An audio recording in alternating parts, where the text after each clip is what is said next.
You're listening to the Bleeding Goat Podcast. It's a podcast. If you came across this on YouTube, feel free to put your phone down. There will be no graphics. There will be no cool editing. It's a podcast. Feel free to put the phone down and get to cleaning the dishes or something. This series is us putting on the lens and hat of storyteller and looking at the 5th edition monster manual, just what's in the monster manual, and trying to pick out how to use what's provided and turn that into something meaningful for our players to engage in, for us to build engagements and inroads into the world and story that we want to tell. We start with the Aarakocra. It's the first monster in the monster manual, and again, just want to re-emphasize, there's lots written about Aarakocra. They're even a playable race. We're not talking about that. We're talking about, strictly speaking, what is in the monster manual for us to work with.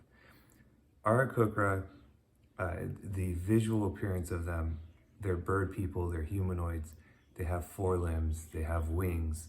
So it's not like their wings are their arms, but they actually have hands and arms separate from their wings. That gives them a lot of familiarity. Humanoids, because they look like humans, people don't, generally speaking, treat them like, aberrations and just try to kill them outright. They want to have some kind of idea of what's going on. Are these friend or foe? So that gives us narratively something to lean back on. From a distance, standing, they might look very humanoid, but they have wings and they have the ability to do flight. Now, I know we said what's available in the book, but I want to point out that I've been playing Dungeons and Dragons and other games for 25 years, and in that span of time, I never was introduced to Aarakocra, even though they've been around since 1981. Part of why I think I've never been introduced to Aarakocra is because the standard foray of monsters are goblins and orcs that you start fighting, and then very quickly you're past low-level monsters and you're into stuff that's more threatening, more, even just jumping to ogres, they're more threatening than the trolls. These are straightforward creatures that you can attack. Aarakocra give us, as storytellers, a fantastic avenue to tell very different stories than the more traditional ones of fantasy. Namely, Aarakocra have a rich backstory surrounding, and this is all in the monster manual, surrounding that they're enemies of elemental evil. Their chosen enemy are gargoyles. That's a fantastic place to start, right? Gargoyles, Aarakocra, flight battles.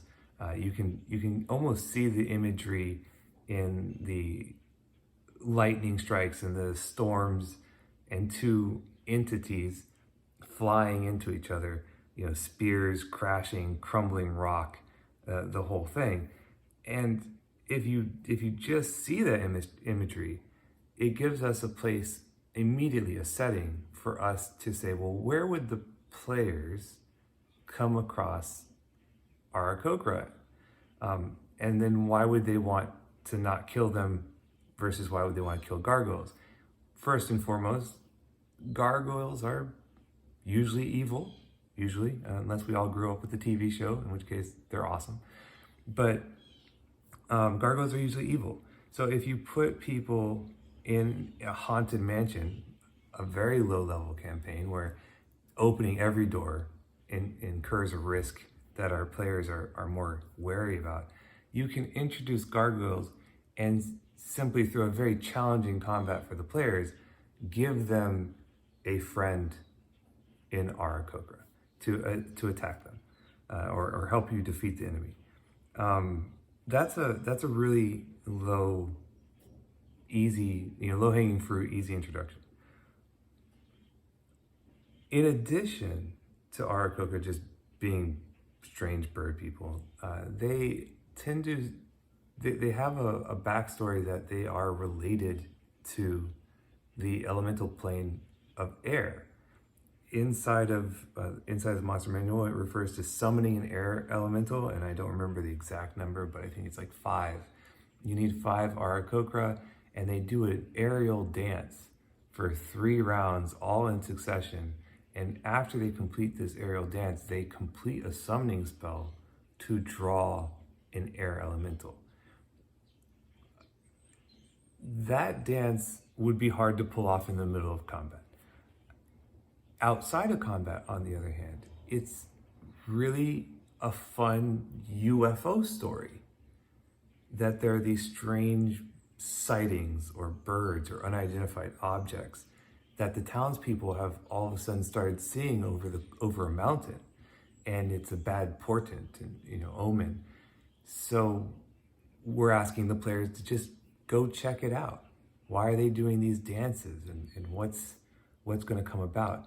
And as they go to these ascended locations like mountains and hills, facing natural obstacles in a low-level campaign, they will come to maybe a temple of Aarakocra that introduces them to the concept, as characters, to the concept of the planes. So the standard D&D game, as stated in the monster manual, is the material plane, but there are many planes of existence, and one of them is the elemental plane of air. But wait, it gets more. Aarakocra are loaded with backstory in that they are naturally given a MacGuffin.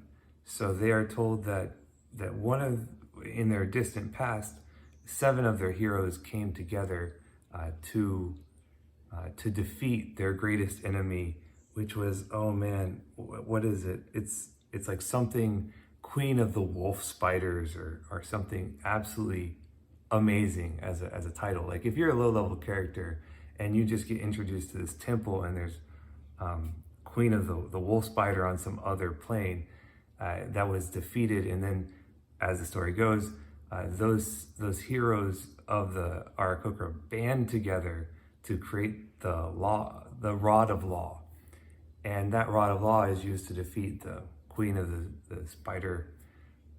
Wow, what am I even calling them now? Anyway, to defeat their enemy, and it blows up into shards, and that the shards are spread across the multiverse.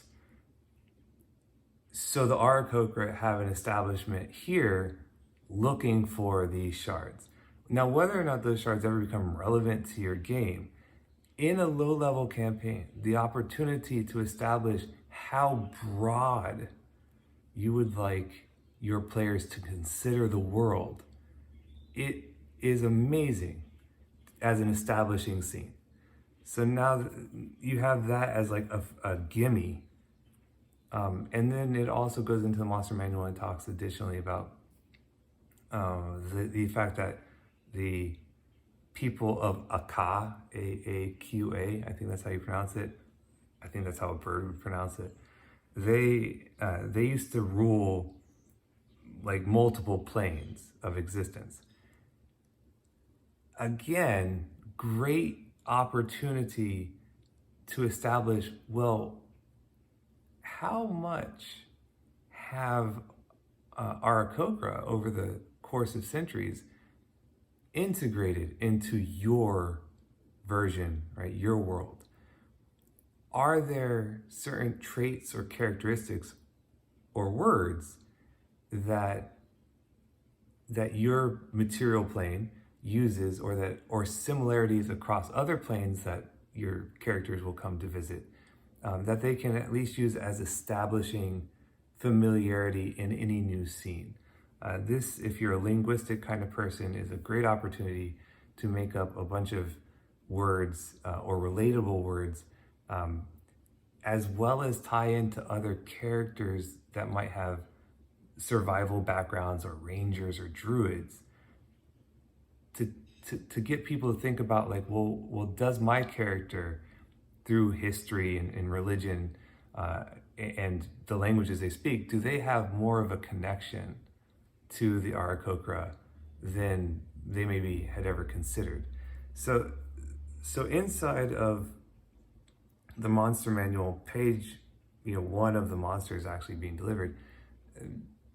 Dungeons and Dragons gave you a fantastic opening creature to expand your character's minds, to expand your mind, and really think about how can flight and the introduction of other religions and perspectives and enemies, how can they all be woven into something from day one in a low-level adventure that can set the tone for everything else?